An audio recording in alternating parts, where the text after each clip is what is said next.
It's not rocket science. I don't feel like it's anything that takes a special skill, really, but it takes a lot of hard work. It's been very lucrative for our family, and it requires a lot of that flexibility. But I think that those are things that we've been willing to do, is say, yep, I'll drop what I'm doing. Or, hey, we were supposed to hang out tonight, but we're going to have to push that back for an hour because I'm going to go sell this mattress. Or I'm going to put the kids in the car and we're going to drive and deliver these. So I don't feel like there's this secret sauce that we've tapped into that nobody else has. There's a lot of people like us that are very successful and do it. Well, hi there, and welcome to Side Hustle Hero, the show that inspires action and helps you to grow your side hustle into a thriving income stream. I'm your host, Joan Posivy. You heard Hannah say, it's not rocket science, but it does take hard work. And like any successful business, it also takes a genuine commitment to delivering excellent customer service. Today, we're getting into the details of a unique side hustle that Hannah and her husband Matt jumped into with the goal of making an extra $1,000 a month. It quickly turned into a $3,000 to $5,000 a month on the side and eventually replaced a full-time income. Now it supports their family of 6. They're reps with Sharetown.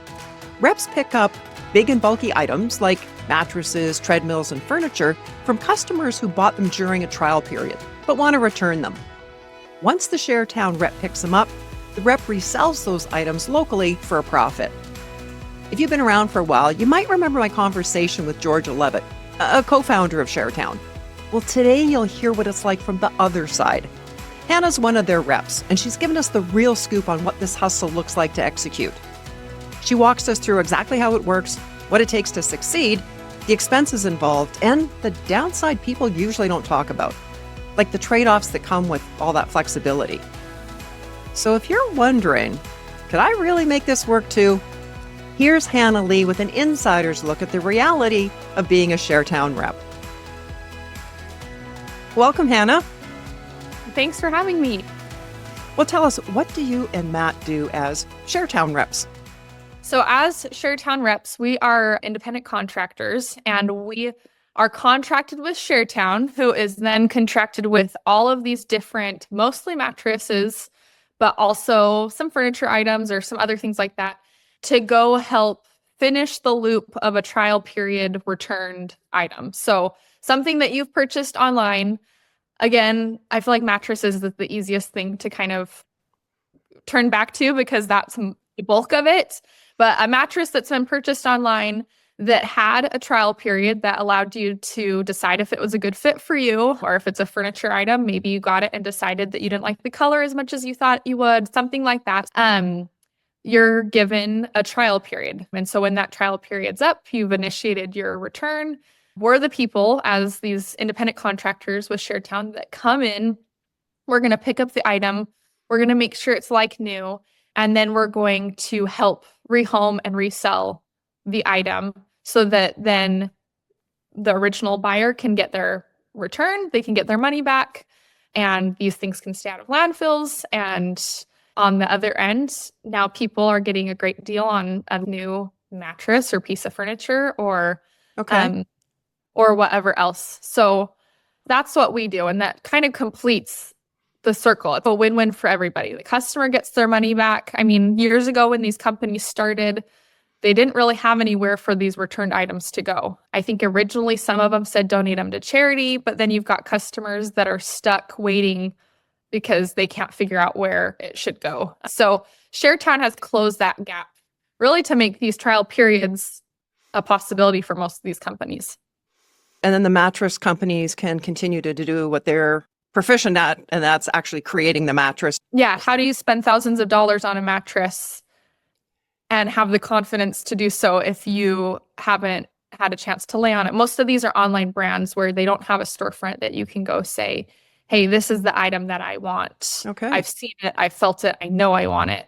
And so that kind of gives you a sense of confidence when you're purchasing, because if you don't like it, you can return it. Okay. I understand you like it so much. It's been so successful for you. You're now doing it full time. Mm-hmm. But back when you were doing it as a side hustle, how much were you earning back then? So we started out, and it was a very kind of new concept. It wasn't really a heard of thing. I think there were only a handful of us doing it across the nation. And how long ago was that?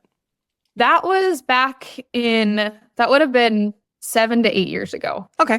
Anyway, so there wasn't as much inventory available at all the kinks were starting to get, or were still being worked out. Sure. And so it was a little bit of a slow, steady process. I think we started out hoping we'd make $1,000 a month extra as a side gig. And I feel like pretty quickly, I'd say within the first 6 months, that was more like $3,000 to $5,000 a month. And that fluctuated, right? Like a mattress company has a big sale, and so they sell more inventory, which means that within a month or so, we're collecting more inventory, which means then we have more to sell, or there's different people get tax returns. And so now our market for resell is better. So it definitely ebbs and flows, even week to week, month to month. I've never quite been able to figure out like what makes certain months more lucrative for us, but so definitely ebbs and flows, but I would say that we're pretty consistently making a few $1,000s extra every month. Yeah. So it sounds like at minimum $3,000 a month back then as an average. Yes. Yeah. Maybe walk us through the process from the time you know that you're going to be picking up a mattress. Like, for example, how do you even find out that there's one available to be picked up? Yeah. So we have an app now, 7, 8 years in. It's a lot more like efficient than it used to be. So they have this app now. And so you get a notification that there's one that's been assigned to you. It's not like Instacart or some of those others where you see one come available and you say, hey, I want that one. It gets assigned to you. There's usually multiple people like us in one area. And so there's somebody that's their job is to divvy those up. And so it gets assigned to us. And do you know what the criteria is for it being assigned to someone? Like why they would choose you over somebody else? I think there's a lot of different factors that go into why a mattress might come to me. Okay. If it's really close to me in my city, it doesn't really make sense to send someone else 10 minutes down the street. Most of them are farther than that. And I think that's an important thing to note too. I feel like most of our pickups we're going 30 to 60 minutes away for. But there's a number of factors. How much inventory we have. If we're low on inventory and someone else isn't, it's going to come to us. If we're blowing through inventory and someone else is selling a lot slower, it's going to come to us. If we need queens and someone else still has it, do you know what I mean? Those types of things, I think, pull into it. Also, we do a certain amount of pickups every week, and I think everybody has, hey, this is what I have time for. Right. So Sharetown has like an in-house logistics person that looks after that. Yes, multiple people. It's not an algorithm. They're truly taking these and saying, Matt, Hannah have got these ones. Right. And because they need this one and there's a couple other close to it, we're going to give those ones to them also to make the most of their time. So there's a lot of different factors that go into why we get certain pickups. And you've probably got a limited amount of time to be able to confirm, yep, I'm on it. Yeah, and there isn't really a confirmation. Once it's assigned to us, we very rarely have any reason to not execute that pickup. Right. Occasionally, maybe that customer has a very specific schedule that really doesn't work for us. And so we might say, hey, is there anybody else that would be able to do this one? I was going to ask you, so after something's assigned to you, then what's your next step? So once it's assigned, we reach out to that customer and we say, hey, this is Hannah, and I'm reaching out from Sharetown, and I'm trying to schedule the pickup of your queen mattress or whatever it is. And then we just go back and forth. We give them some options, I guess, as far as when it can be scheduled. And flexibility is really one of the best parts of this gig. And so we're able to say, at certain areas we have more flexibility with, right? If we're going further, we have less flexibility because there's only certain days that we can make it out into that city or whatever. Okay. But we're able to be pretty flexible and say, hey, here's our options. We get it scheduled. And then my husband, we go pick up the mattress. And we have a truck, so we try to get 4 at a time because that's what we found we can fit. And obviously, the more we can get at one time, the more lucrative time and money. Sure. And gas. Exactly. Gas, sitting in traffic. We're in the Pacific Northwest. So we go to Seattle for a lot of our pickups, and we don't want to sit in traffic just for one mattress, because now if we're making a couple $100s an hour or an item, obviously the longer that takes, the less money we're making. So Yes. So we try to get 4 items at one time. That's not a requirement. When we first started, we had 2 like crossover sized vehicles, and we would drive them side by side into a city, and we'd load up one in his and we'd load up one in mine, and then we'd drive them back. Or if he had a helper, one would drive that. And anyway, so we quickly Yeah, found because that. you really need 2 people for a mattress. Yeah, they're big. And there's for sure technique that comes into moving them. I think people would be surprised because they're very bulky, but get the hang of it. And I owned a self-storage facility, and of course we got cameras all over the place. And to be honest with you, it was pretty funny watching people move especially the king size ones. Yes. Yeah. No, it's wild. And we get people that are like, we show up and they're like, man, I don't think you're going to be able to do this. You guys look so unprepared, because we just walk in. We don't have any big giant tools or anything. And yes. And we fold them up and we wrap them. And sometimes they're really persistent. Like they want to stand there because they're like, I told you, you're not going to be able to do this. And most people are really nice about it, and it's great. Sure. But it's also a little funny when they're very like, man, you guys are going to waste my time. I took some time off work so you could come pick this up, and you're going to have to come back. And we fold it and we wrap it up real quick, and it takes about 10 minutes. And they're like, man, I was wrong. 10 minutes, really? Once you're in there, and wow. It depends on the item, but sure. we've been doing it for a while, and you get the plastic on it and you fold it up and you tape it up and you haul it out. And obviously it depends. If it's an apartment, it takes a little longer. Sure. If it's an old home with narrow hallways, it takes a little longer. So sometimes there's some finagling needed, but yes, most of the time we're in there for 10 to 20 minutes. We provide them with a receipt that then they can give back to the brand that they purchased from to say, hey, I can verify that this got picked up. Right. And then it's ours to rehome, which means that we are going to sanitize it, make sure that most of them come to us looking pretty dang clean, but it's not uncommon for it to get a little dirty when it's being moved, or oftentimes customers will move them until it gets picked up. Right. So it's not uncommon for them to have some dirt or things that need to be cleaned. And we'll do that. And then my job is to relist it or post it on, I list on Facebook Marketplace and OfferUp. Craigslist, we do some Craigslist too, and just try to get it out there as much as possible, and with good pictures that we've staged and all of that, and then try to get some traction on it to get people interested in coming to see it. Great. And what do you find is the average turnaround time, say, for a queen size mattress? It's really tricky to identify, just because brand popularity, there's a lot of factors that go into making one that someone really likes. But I think that selling an item within a few weeks is usually the norm. I mean, you'll find one that I have a buyer for before it ever even gets into our hands, because I like to list it before they ever even come in. Usually the night before we're about to get a mattress, I'll go list it on. And so sometimes you have a buyer lined up before you ever even get it. And other times you get one that's maybe a little less popular, still an amazing mattress and still a great fit for somebody, but maybe a little less name recognition. Right. Or more of a niche. Maybe it's a specific organic that the right buyer comes along and they buy it, but it takes a little longer because it's not the typical crowd pleaser mattress. But are you talking like a few days versus a few weeks? Yeah, I would say anywhere from a few days to a few weeks. Okay. And then you get a few that linger a little bit in your inventory that take a little bit more patience and reposting. But most of them are very popular items with name brand recognition already. So it's not like we're trying to sell this product that nobody's heard of. These are things that people already were like, oh my gosh, I've been researching this item. Yes. And very often I was about to go buy that full price. I just saw this pop up on Facebook Marketplace. Can we come see it? And are most of your customers that are buying these mattresses, are they individual people, or are they more commercial hotels or facilities, Airbnbs, that kind of thing?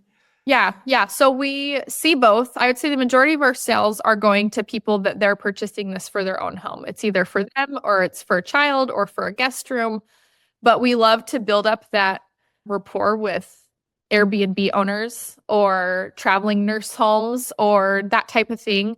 We haven't tapped into anything like hotel or anything like that, but we love those buyers because they usually need multiple at once. Yes. And usually, if they have one Airbnb, then we find out a year later that they're back for four more items because they need four more mattresses. So we do really love that market and we try to tap into that as much as possible because it's a real quick way to sell a bunch at one time. So so with the possibility of the resales too, you're really developing this business, this brand.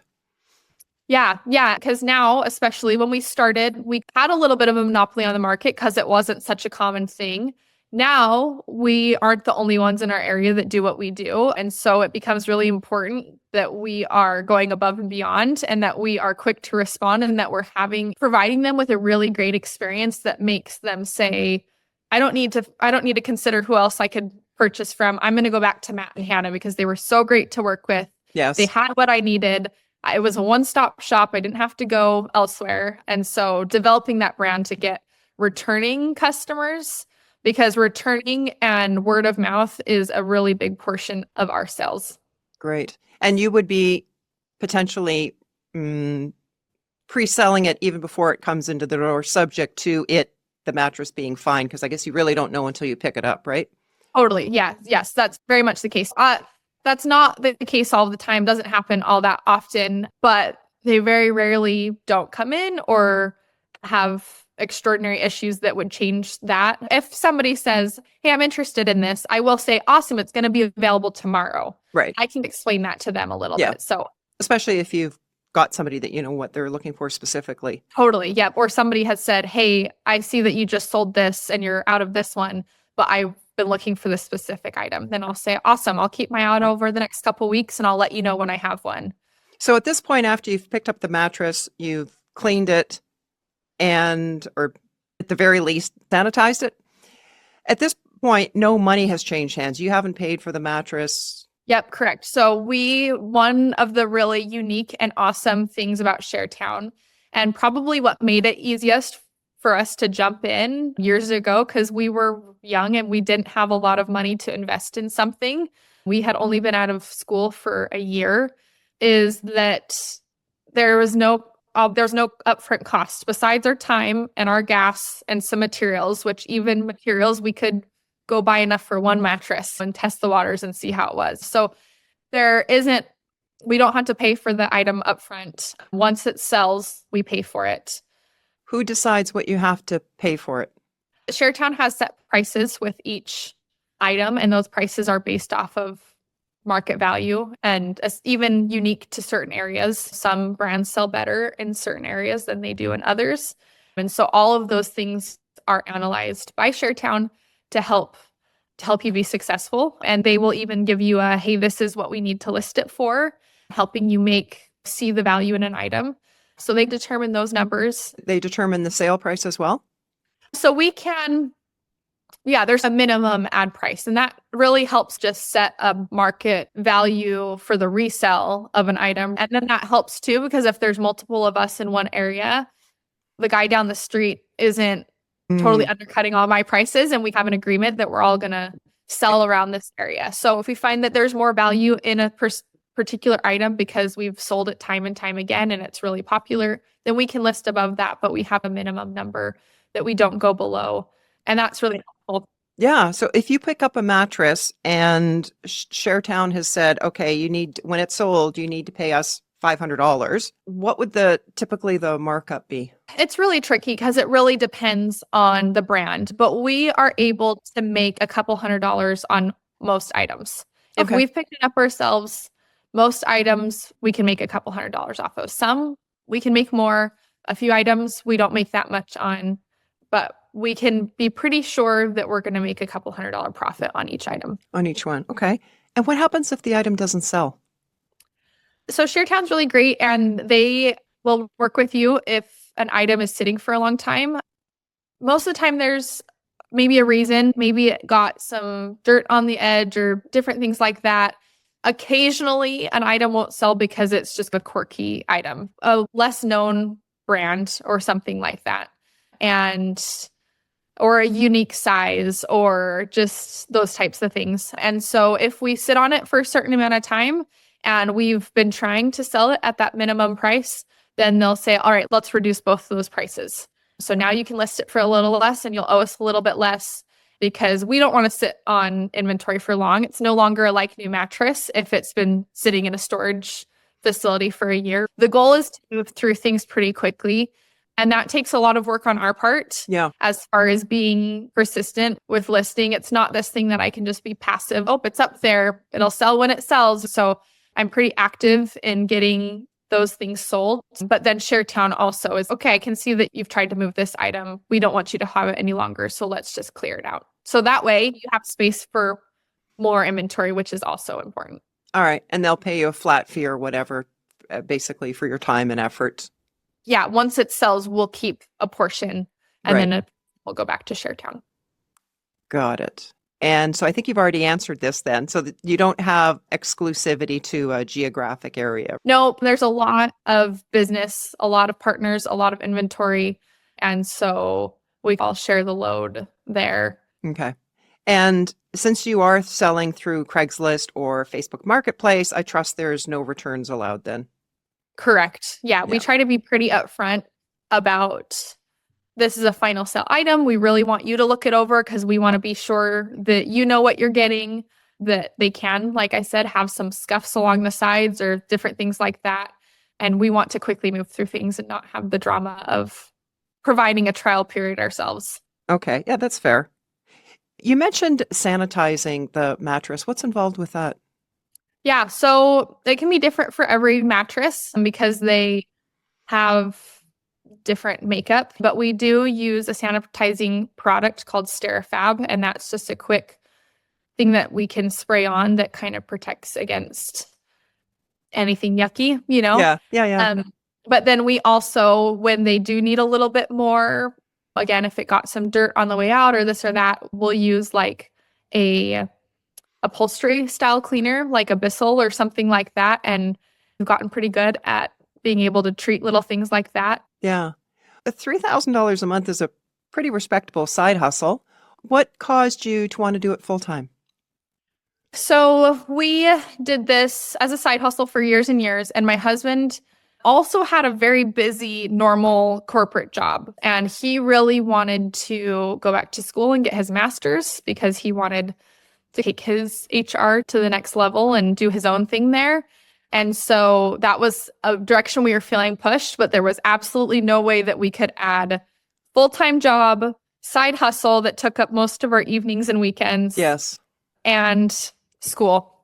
And so we got to the point where he wanted to get his master's and then pursue this leadership consulting business. And so that's probably been one of the biggest blessings about our side gig is it's given us the means to support our family, which we have 4 little kids and it's busy, and it's supporting our family while he is building that. So we can spend our day doing this and not have to worry about the time and effort and money that's going into him getting his master's and starting that business. Because it gives you, again, that flexibility to coordinate. Yes, totally flexible. Yep.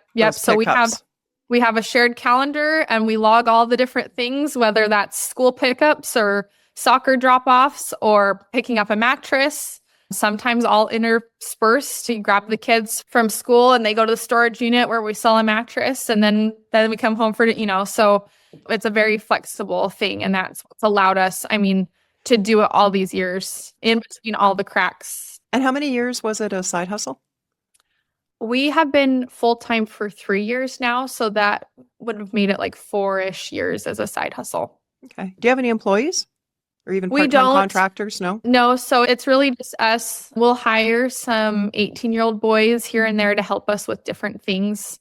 If we need to go pick up a couch or if Matt needs help with an item and I can't help him, we'll hire one-off type things like that, or they'll help us come organize our storage facilities here and there. Okay, so which partly explains, since you are doing it full time and there are the two of you, that you're now into that solid six figures as far as revenue. Yes. Yeah. And you mentioned actually selling the mattresses. Are you selling them out of the garage, or you mentioned a storage facility? Yeah. So we do most of it at the storage facility. Okay. That's where the majority of things are. But we do utilize, sometimes we'll have return buyers where we feel comfortable saying, hey, we've got a really busy day. And I mean, even just recently, we had a friend of a friend, they were driving into town and like they were moving that night and they weren't going to get in till late and they really needed a mattress, but we had a million things going on. And so I said, hey, if you're willing and can come to my house, I can get you a mattress whenever you pull into town. Nice. While U-Haul will load it up. So yeah, we do utilize the garage here and there just for the flexibility of our own busy lifestyle. But we do a lot at our storage facility, like to keep a lot of it there and out of our house. And I have heard a number of Sharetown reps starting with doing it out of their garage. Yes, no, that's how we started. We did it for a really long time that way. We still have a lot of overflow in our garage because storage is expensive. And so when we're closer to capacity, it's a great way to just bring some home, or sometimes we're short on time. So we pick up a mattress and have to hurry home and we just put it in the garage. So we for sure do use that. And that's a great way to go. You've hit on some expenses, the storage. If somebody's got the existing facilities, great. If not, they would factor in that storage unit. Obviously, some kind of a pickup truck, van, something that would be large enough to hold that. What are some other expenses that people might not be aware of?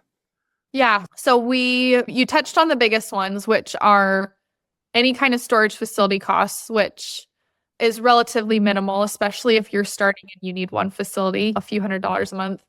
Vehicles, our gas is a big one because we spend a lot of time driving.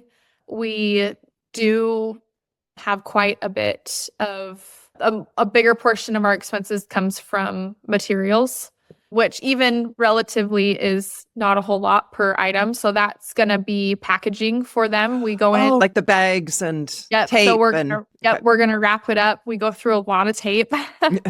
We have accidentally before, we have an auto shipment of tape that comes, and at some point, for some reason, the address on our Amazon account got changed, and just a giant box of tape shows up at my in-laws' house, like $150 of tape, just so much tape. They were really nice. They took it to UPS and returned it for us because it was a lot of tape. But we go through a lot of tape because we tape them up to haul them out, and then we tape them up. Like we open it, let somebody lay on it, look at it, then we tape it up again. It's nice that when you're starting out, you can buy those types of expenses, like you said, for one mattress. Now what we do is we buy rolls and rolls of mattress bags, and that's our preference, and that's what works well for us. And it works out to be a few dollars a mattress even then. But back then it was like, we'll go get one roll of plastic and that's going to cost us $20, and we'll get a couple rolls of tape. And I think we probably spent upfront $100 to $200 to get some supplies. We got a dolly, we got a hand truck. We don't use them in people's homes, but once we're out of a home, between there and the truck, or at our storage facility, or even our house. But there really aren't any surprising expenses. It's really pretty straightforward. How about the cost of whatever chemical or product is to sanitize it? Yeah, that's a decent cost. You kind of have to shop around for that. But even then, again, you're not looking at tons of money per mattress. You're going to spend, it's been a while since I've compared like the price of ours per mattress, but $1.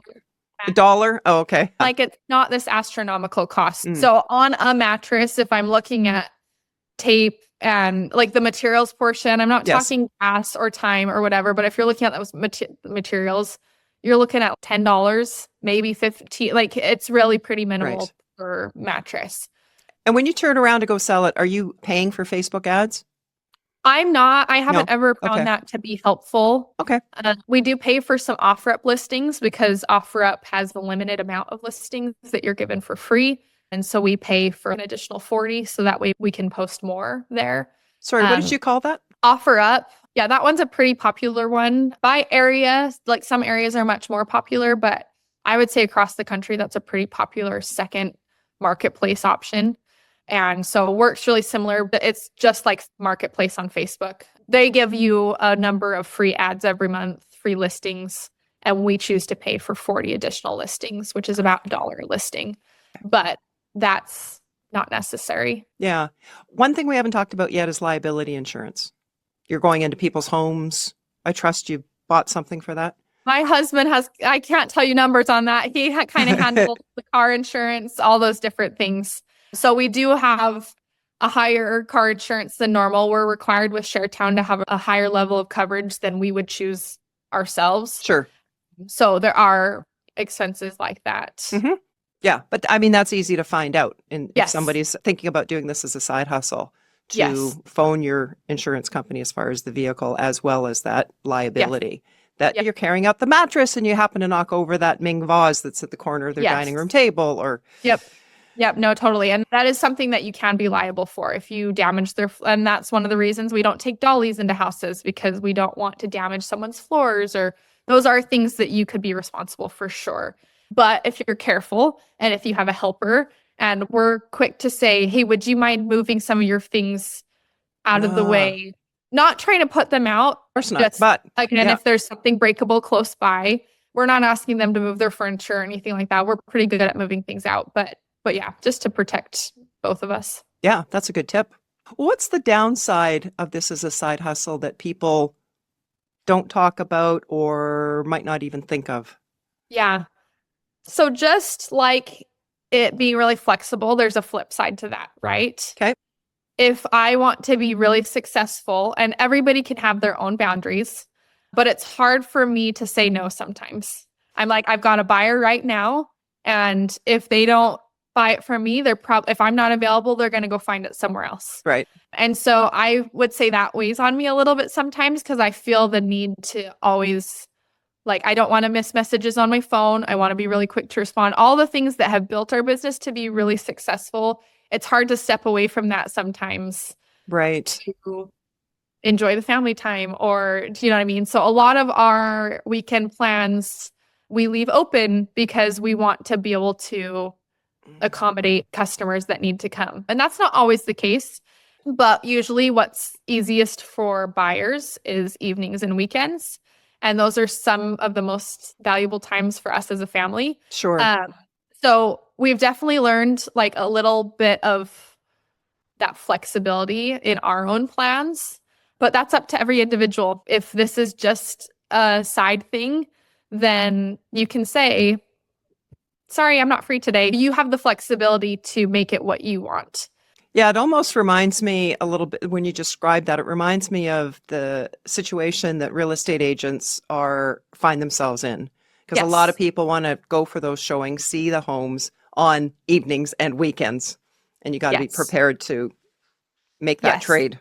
Yeah. So there's definitely a trade-off there, but you get to choose. Yeah, but if you and your family, you knew that you were going to be away for a particular weekend, is there a way to block yourself off on the app so that logistics person at Sharetown doesn't try to book you? Yeah, so we can let them know, hey, we're going to be out of town. Typically for us, we just try to get all of our stuff done before we go somewhere, and then we expect to maybe be a little bit busier when we get back, and we don't turn anything off.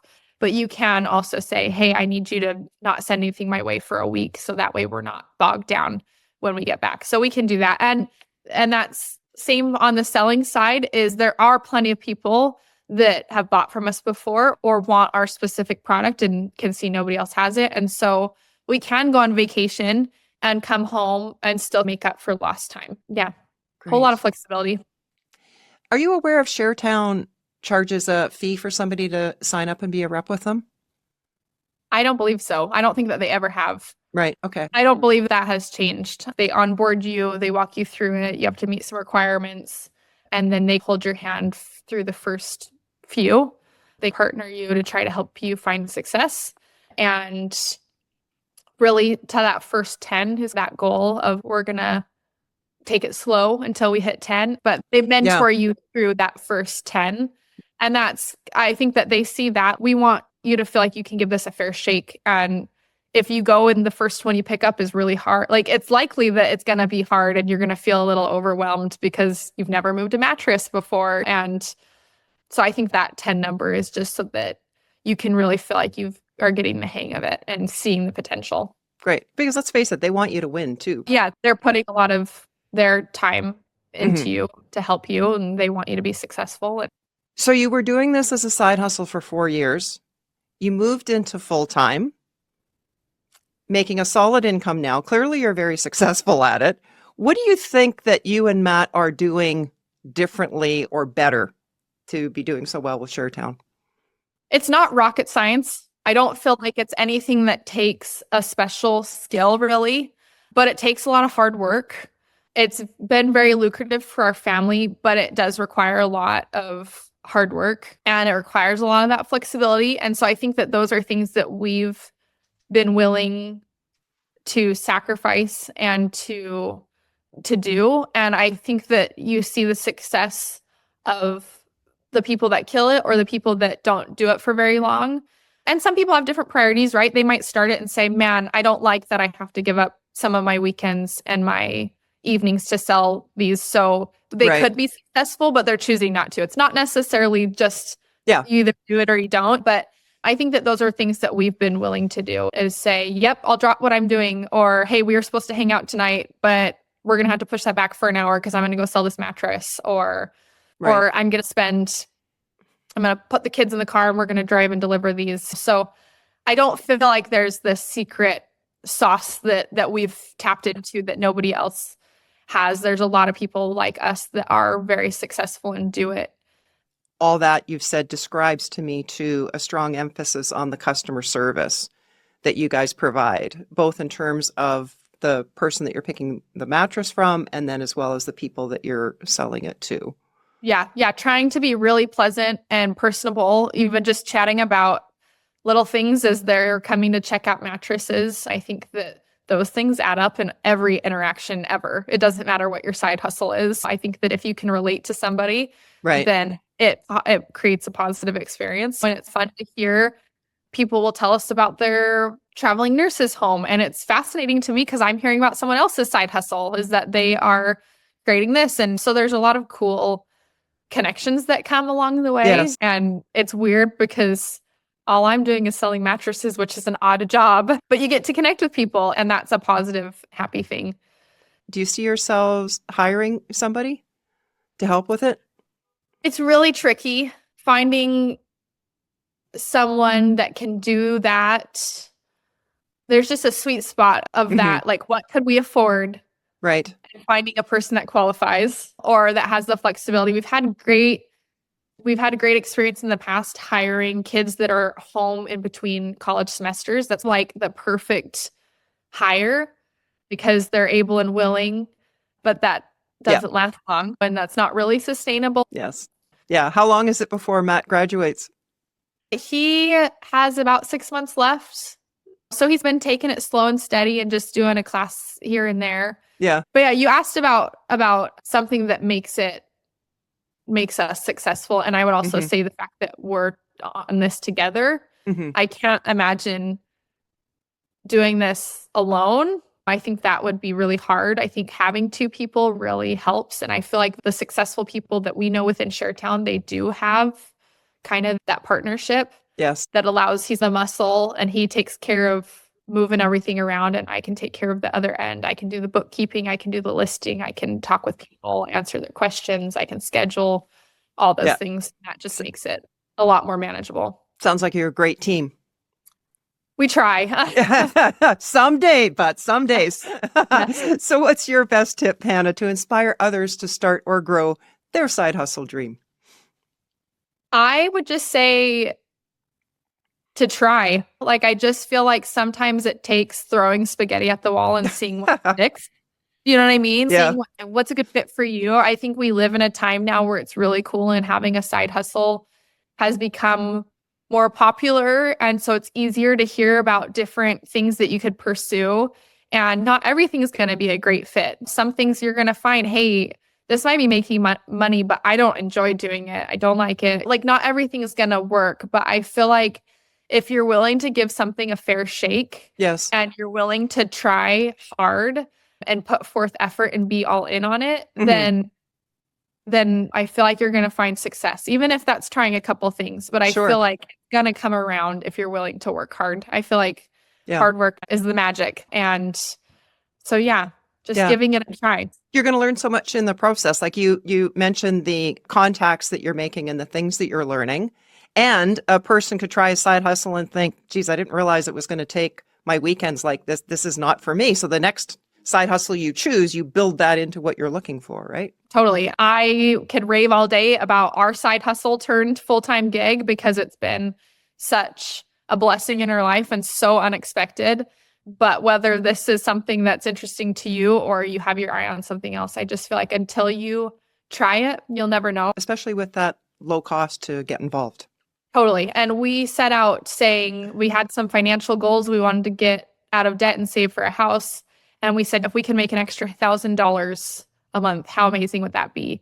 And that has just evolved. I mean, I remember telling Matt about it. I had gotten wind of it.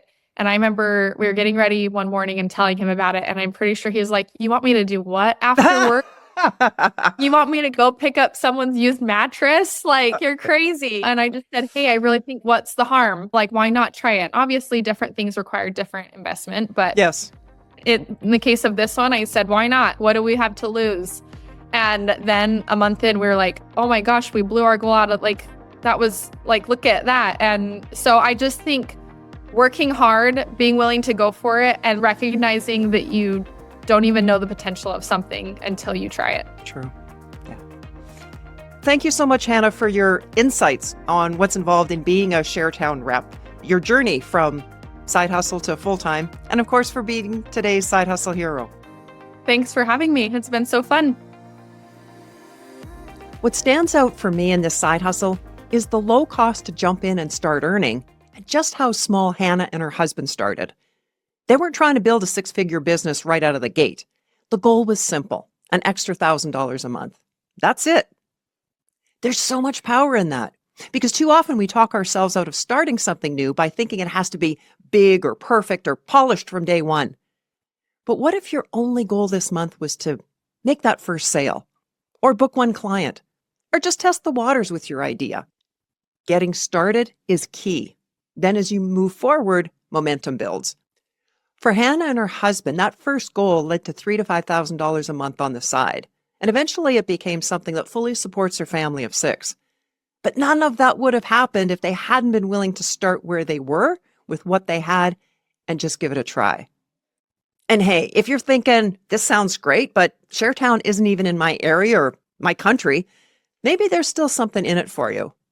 Think about the bulky items that people return, replace, or want to get rid of, like mattresses, treadmills, or furniture. If there's no one helping to remove, rehome, or resell those items in your area, maybe that's a gap that you could fill in your own way. So if you've got a side hustle idea swirling in your head, I hope today's episode is your reminder you don't have to have it all figured out. You just have to begin. And let me know what your side hustle is. I'd love to hear about it. Well, that's a wrap for today. In the episode description, you'll find links to Sharetown, as well as to the full show notes, which live at our website, sidehustlehero.com. If you've benefited in any way from any of our episodes, it would be so appreciated if you would take a moment and add your comment, share your favorite episode, and please subscribe. It'll let others know that there's valuable content here for them to start or grow their side hustle. Thanks for watching, and hustle on.